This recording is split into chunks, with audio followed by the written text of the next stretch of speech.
যে ব্যক্তি রাগ নিয়ন্ত্রণ করে সে আধ্যাত্মিকভাবে এবং জাগতিকভাবেও পুরস্কৃত হয়।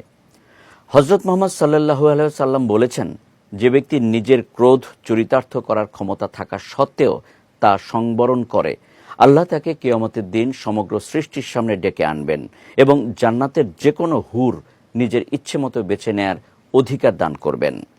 ইসলামের রাগ নিয়ন্ত্রণে কিছু কৌশলের কথা বলা হয়েছে। সঙ্গীতা শাহ জানাচ্ছেন বিস্তারিত। সুলাইমান ইবনে সুরাদ রাদিয়াল্লাহু তাআলা আনহু বলেন, দুই ব্যক্তি রাসূল সাল্লাল্লাহু আলাইহি ওয়াসাল্লামের কাছে বসে পরস্পর গালাগাল করছিল। তাদের একজনের চোখ লাল হয়ে উঠল ও গলার শিরা ফুলে গেল। তখন রাসূল সাল্লাল্লাহু আলাইহি ওয়াসাল্লাম বলেন, আমি একটি বাক্য জানি, যদি সে তা পড়ে তবে তার এই অবস্থা কেটে যাবে।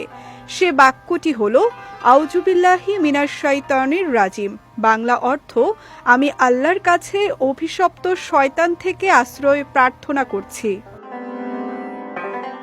রাসূল সাল্লাল্লাহু আলাইহি ওয়াসাল্লাম বলেছেন, নিশ্চয়ই রাগ শয়তানের পক্ষ থেকে, আর শয়তান আগুনের তৈরি।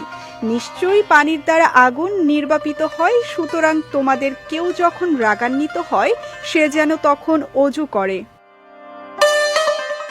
রাসূল সাল্লাল্লাহু আলাইহি ওয়াসাল্লাম বলেছেন, যখন তোমাদের কারো রাগ হয় তখন সে যদি দাঁড়ানো অবস্থায় থাকে তবে যেন বসে পড়ে। যদি তাতে রাগ চলে যায় ভালো, আর যদি না যায় তবে শুয়ে পড়বে। আব্দুল্লাহ ইবনে আব্বাস রাদিয়াল্লাহু তাআলা আনহু থেকে বর্ণিত, রাসূল সাল্লাল্লাহু আলাইহি ওয়াসাল্লাম বলেন, তোমরা শিক্ষা দাও এবং সহজ করো, কঠিন করো না।